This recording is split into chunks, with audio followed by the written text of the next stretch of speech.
Приветик, мои хорошие! Я продолжаю вам рассказывать о своих помощниках в питании, и сегодня по вашим многочисленнейшим просьбам я вам расскажу о L-карнитине. Так как до лета осталось совсем немного, и мы желаем похудеть и избавиться от всех жировых запасиков, которые мы набрали за зиму, многие из нас начинают интересоваться таким популярнейшим жиросжигателем, как L-карнитин. Так давайте наконец-то разберемся, для чего же он нужен нам, девушкам, как его принимать, в какой форме лучше и так ли он полезен, как многие говорят, для похудения. Обо всем по порядку. Начнем. L-карнитин – это вещество, которое вырабатывается в организме человека в печени, а также он содержится в таких продуктах, как мясо, птица, рыба, молоко и молочные продукты. То есть это естественный компонент в нашем организме, это не химия, и он участвует в переработке жиров в энергию. L-карнитин – это не новое средство, его придумали уже более 100 лет назад и проведено очень много исследований, изучающих его действия. На сегодняшний день об L-карнитине можно сказать следующее. L-карнитин является природным веществом, и его действие похоже на витамины. Это не лекарственное средство, а пищевая добавка. L-карнитин способствует снижению веса за счет сжигания жира. Он повышает физическую выносливость и сокращает период восстановления. L-карнитин предотвращает и снимает послетренировочные мышечные боли, также он способствует росту силы и мышечной ткани. Он нормализует артериальное давление и заметно улучшает функции сердца. Также к его функциям можно добавить то, что ваши клетки будут насыщаться кислородом, у вас будет повышаться иммунитет, понижаться уровень холестерина и даже будет замедляться процессы старения. Как известно, популярный жиросжигатель L-карнитин можно чаще всего встретить в двух формах выпуска. Это в жидком виде, то есть какие-то бутылочки с напитками яркими, разноцветными, с лимончиками, с бананами, с чем угодно абсолютно. И в капсульном виде, то есть в виде таблеточек, к примеру, как у меня. Какой же из них выбрать? Чаще всего в жидком виде L-карнитин будет стоить дороже. Значит ли это то, что он более эффективный и больше всего оказывает эффект? На самом деле нет. Разница лишь в том, что какой-то из них быстрее усваивается, какой-то медленнее. L-карнитин в жидком виде усвоится за 10 минут, то есть его необходимо выпить за 10 минут до вашей тренировки. А L-карнитин в капсульном виде усвоится за 40 минут. То есть вы должны просчитать время так, чтобы вы выпили одну капсулку за 40 минут до вашей тренировки. Вот, в принципе, и все отличия. Кому-то удобнее в жидком виде, кому-то в капсульном. Мне удобнее в капсульном, потому что я просто проглотила, забыла об этом, и через 40 минут у меня тренировка наступает.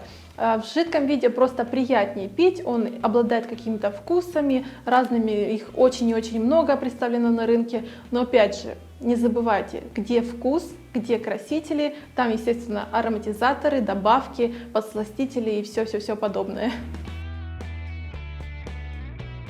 Общая дозировка L-карнитина примерно 1-2 грамма в зависимости от вашего веса, и концентрация L-карнитина в мышцах сохраняется довольно длительное время. Но после приема внутрь ему требуется около 2-3 часов, чтобы он полностью усвоился и попал внутрь ваших мышечных клеток, где он и будет работать. Кроме того, нужно не забывать, что L-карнитин будет работать не только на самой тренировке, но и длительное время после нее. Все потому, что организму нужна энергия для того, чтобы восстановиться, и L-карнитин будет продолжать сжигать ваши жиры.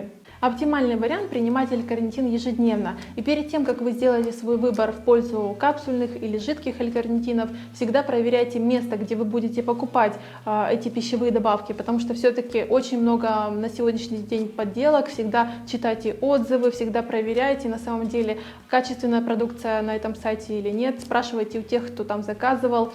И всегда читайте упаковки, когда они к вам приходят, действительно, эти продукты. На них всегда должна быть написана дозировка, сколько миллиграмм или грамм в этом продукте и как их принимать. Если это, допустим, жидкий L-карнитин, то там обычно бывают мерные колпачки на этих бутылочках, и там всегда написано, сколько необходимо добавить таких колпачков в воду, обычно это бывает, или сколько нужно выпить таких вот капсул в день. Также лично для себя я заметила некоторые особенности при принятии L-карнитина, которые проявляются на самой тренировке и в течение дня. Во-первых, на самой тренировке у меня гораздо больше энергии, я могу сделать больше, чем я это делала раньше. Это касается и силовой тренировки, и кардиотренировки. Мышечная боль после тренировки действительно не такая сильная, как бы это было без L-карнитина.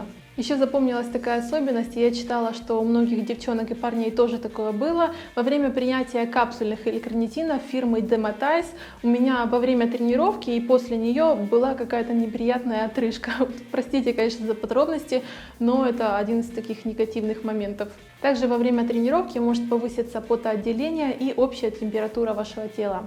Лично у меня такого не было, но также могут возникнуть проблемы со сном из-за того, что у вас перевозбужденное состояние. Итак, я вам рассказала самые основные данные о L-карнитине, которые должна знать каждая девушка, которая вообще думает его покупать, собирается и вообще думает, гадает, что это вообще такое. Но, к сожалению, не так все безоблачно, как всем кажется. L-карнитин, конечно, не так уж и вреден, но не так уж и полезен, как многие думают. Первая и главная правда о L-карнитине – это то, что он не будет работать без наличия регулярных тренировок и правильного питания. Если вы много едите и мало двигаетесь, то никакого результата от L-карнитина не ждите. L-карнитин обеспечивает выработку энергии из жиров, то есть помогает перерабатывать жиры. Но если вы не тратите энергию, естественно, ваш организм не будет перерабатывать жиры. Просто сами подумайте, зачем ему получать энергию из жиров, если вы ее не тратите. Пищевая добавка L-карнитин – это всего лишь вспомогательное средство, как и все остальные препараты и спортивное питание. И вы можете добиться отличнейших результатов, результатах вашей мечты без этих вспомогательных средств. И вторая правда о L-карнитине, к сожалению, которую знают немногие, это то, что он и другие некоторые спортивные добавки могут вызывать привыкание и в дальнейшем снижение своей эффективности. Сейчас я все объясню.